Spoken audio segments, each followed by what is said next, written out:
Good morning friends. আজকে আপনাদের দেখাবো ব্যাক পুশ আপ। বাড়িতে বসে কিভাবে ব্যাক পুশ আপ দেওয়া যায় সেটা দেখুন। এই এক্সারসাইজটা করার একটাই উপকারিতা যে আপনি যদি ডাইজেস্টিভ প্রবলেমে ভুগছেন তাহলে আপনি এই এক্সারসাইজটা করলে আপনার কিন্তু হজম শক্তি অনেকটাই বাড়বে। তো আপনারা হয়তো কোনো অনুষ্ঠানে খেলেন বা বাড়িতে খেলেন, হজম হচ্ছে না, তো হজম যদি না হয় এই এক্সারসাইজটা করবেন, সহজেই হজম হবে। আমরা তো সবাই আষ্টে পৃষ্ঠে গিলি, কিন্তু কতটা খাবার প্রয়োজন আছে বা কতটা খেতে হবে সেটা আমরা মেপে ঝুপে কেউই খাই না। যখন পেট পুরে খেয়ে নিই, হজম হয় না, তখন আমরা অস্বস্তিতে ভুগি। তো তার আগেই আপনাদের সবাইকেই সচেতন হতে হবে, যতটা আমাদের দরকার সেই পরিমাণেই কিন্তু আমাদের খাবার খাওয়া দরকার। তো যতটা কম পরিমাণে খাবেন ততটাই আপনার কিন্তু শরীর সুস্থ থাকবে। আপনারা সবাই চেষ্টা করবেন সেই পরিমাণটা অর্থাৎ লিমিটটা ঠিক রাখতে। বারে বারে খান, 1 ঘন্টা পর পর খান, ঠিক আছে, কিন্তু পরিমাণে কম খেতে হবে।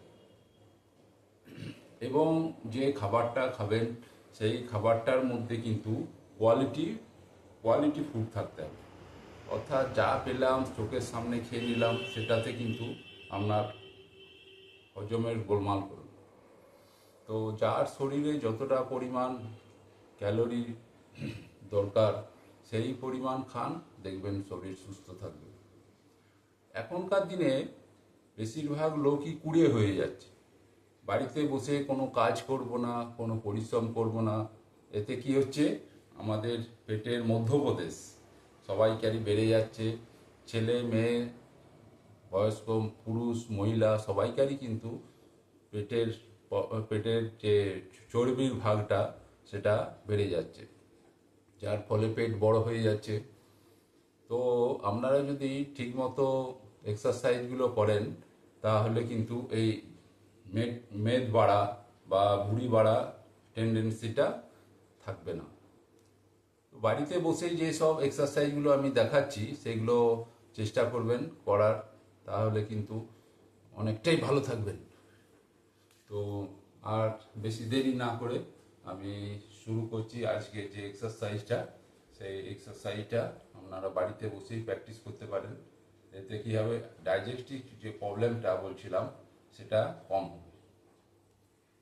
দেখুন কিভাবে করা যায়। বেশি না, 30টা করে সেট যদি করতে পারেন ভালো। প্রথম প্রথম হয়তো হবে না, প্রথমে 10টা, 15টা, 20টা এইভাবে প্র্যাকটিস করুন। ওটাকে আপনাকে বাড়াতে হবে, পরিমাণটা বাড়াতে হবে। প্রথমে আপনি পাটা ছড়িয়ে দিলেন, সোজা স্ট্রেট ছড়িয়ে দিলেন, দিয়ে কোনো একটা উঁচু জায়গা বা চেয়ার নিয়ে তার ওপর হাতটা এইভাবে সাপোর্ট দিবেন, দিয়ে স্ট্রেট বসে যাবেন। হ্যাঁ, বসে যাওয়ার পর যখন উঠবেন তখন নিঃশ্বাসটা আপনাকে নিয়ে উঠতে হবে। বুকের ছাতি ঘুরে নিঃশ্বাসটা নেবেন, কিছুক্ষণ ধরে রাখার পর আস্তে আস্তে আবার ছাড়বেন।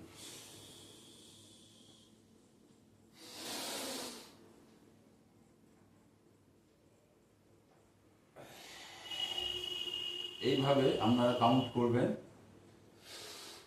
2,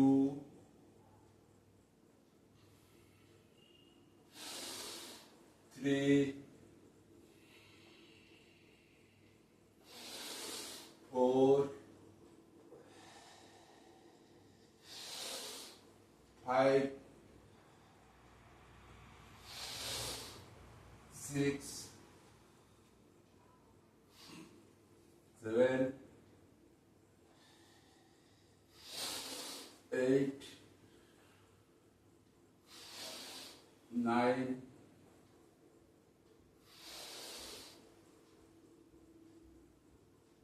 10। এইভাবে প্র্যাকটিস করুন। নিঃশ্বাস ধরা এবং ছাড়া দুটোকেই আপনার ঠিক রাখতে হবে। ওঠার সময় আপনাকে নিঃশ্বাসটা নিয়ে নিতে হবে এবং বসার সময় নিঃশ্বাসটা ছাড়তে হবে। তাহলে এইভাবে এই এক্সারসাইজগুলো করুন। এতে ডাইজেস্টিক প্রবলেম যেটা হচ্ছে সেটা দেখবেন অনেকটাই রিলিফ পাবেন। বেশি না, একটা দুটো করে করবেন। খাওয়ার যদি হজম না হচ্ছে, খাওয়ার 5 মিনিট পর থেকেই এটা এক্সারসাইজটা করা যায়। তাহলে আপনার যে খাবারের যে হজমের গোলমাল সেটা কিন্তু হবে না। Thank you.